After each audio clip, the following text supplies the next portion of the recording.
Big step. I thought he did a much better job competing tonight. I thought he had an edge to him, which I liked. Might not have been his best stuff, but I still felt the fastball played. I thought there were much better changeups tonight. That fourth inning, how we navigated that, I thought was big for his confidence. And gave up a two-strike homer on a slider to Walker, who seems to always get us at some point. And then he reset. I like the way he was able to reset for that fifth inning to give us a little bit of length. And then, at that point in time, I just felt where his pitch count was up, the emotions that he was going through, he gave us what he had. But certainly a step in the right direction for Bob. What did you like about just the at-bats there, bottom of the ninth, 2 strikes, or 2 outs, excuse me, just kind of seeing your team fight back? I just think all night long. I think, all night long we fought, we took good at-bats, and then just not relenting, and just the fight from the guys. And obviously earlier Gavin had a good walk, but right there Will getting a hit with 2 outs, and then obviously Freddie coming up, 2 strikes. Seawald, who hasn't really given up a run all year, to shorten his swing and to get a base hit. And then obviously with Teo, man, it's like he doesn't run from those spots. And so if there's anybody you want up to bat, he's right at the top of the list, and he made him pay. Where does that come from with the lineup? It's something like you guys have done kind of repeatedly here lately, put together these late rallies. Is it just like a mentality thing, or what do you attribute that to? You know what? I don't know. It doesn't help my quality of life waiting for the 7th inning to come alive with the bats. Better late than never. I don't know. Obviously, when the game is on the line, the focus gets a little bit more sharpened, and guys seem to take a little bit better bats, which is ironic because you're facing specialists at the back end of the game. But I think that's where, for me, you expect more from our guys from innings 1 through 6, where you see a starter more than once. But when it matters, they do come alive, and they keep fighting. And regardless if we won that game or not, there was fight till the end. Were you thinking they might walk Freddie with the base open? Yeah, obviously, you pick your poison with Freddie or Teoscar. Seawald's their guy, and so, with the closer, it gets hard to feel like you're giving up and not trusting your closer. So I'm sure Torrey had his reasons.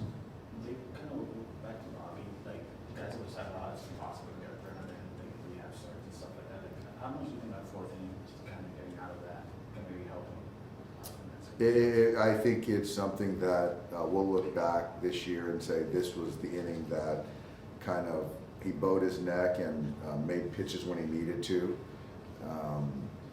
and got through that inning and kept going.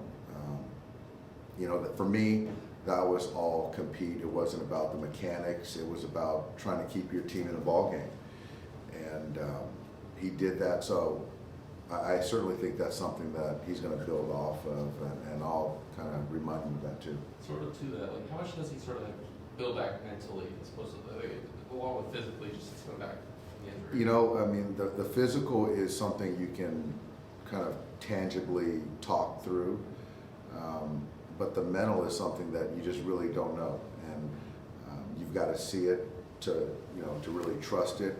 And I say that in the sense that you're in rehab mode, you're focused on trying to get healthy, but then when you're pitching in big league ball games, it's more than you got to be well beyond rehab mode. It's compete, execution, and find a way to get the job done. And so that's a different level, and it takes being in big league games to do that. So I think today was a big hurdle for him.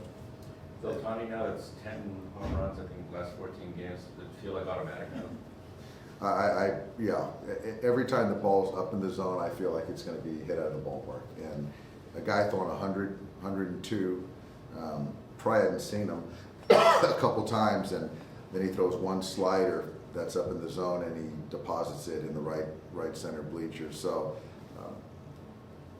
I just think this is who he is, man. I mean, it's just like, if he just stays disciplined like he has been, I just don't think there's a better hitter on the planet. Dave, tonight was kind of Japanese culture. How much more electric could it make that 7th inning home run? You know, it's one of those things. Shohei is very storybook. You know, it seems like whenever there's anticipation for something to happen, it happens. And guys like that are like Michael Jordan or Tiger Woods. And so it just, you look back at the Classic, or, you know, him versus Trout, that one when he was, you know, pitching, and it's like, you just don't know. And then Japanese Heritage Night, obviously, you've got so many people from Japan here, and then he comes up huge. It's just like, it's very storybook for me.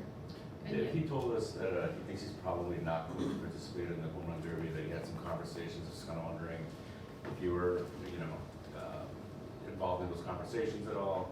You know, I think he cited like rehab, also maybe the bottom of the swings. You know, I just think that, like I said, I've, you know, the reason he came to the Dodgers was to win a championship. And it's not solely his responsibility to carry Major League Baseball. And so he is a guy that is very in tune with his responsibility, and the fact that he started an All-Star game, participated in the home run derby before for the fans. But he is going through rehab, and his job, he signed up to play for the Dodgers and to take care of himself the best way he can. And so I think in any other normal situation where he wasn't rehabbing, I think he would love to participate. But then you layer in on something that is something so unique to anyone, the volume of swings, the intensity of it. It would just be a real disappointment for not only Shohei, the Dodgers, and also the fans if something were to happen during something like that, which is an exhibition essentially.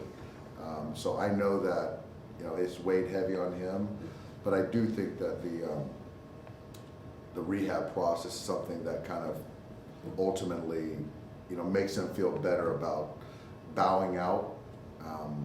But him alone playing, he's done a lot for the game of baseball, obviously. So was this more of the home run derby maybe interfering with the rehab, or was there the fear that the rehab might cause him to get hurt in the home run derby?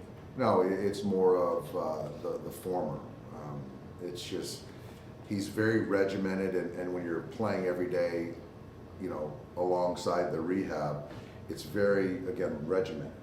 And so now when you have an outlier situation as far as a home run derby, that's something that no one's prepared for.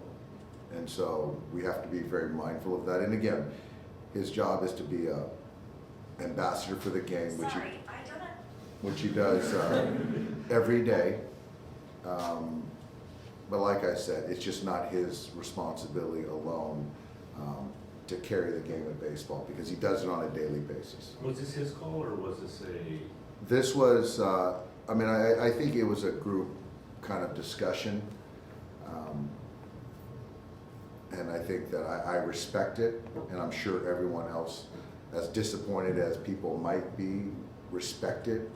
And, you know, again, he signed up here to help us win a championship, and nothing should get in the way of that. When you guys are talking about that, like, can you feel that push and pull with him? Absolutely. Yeah.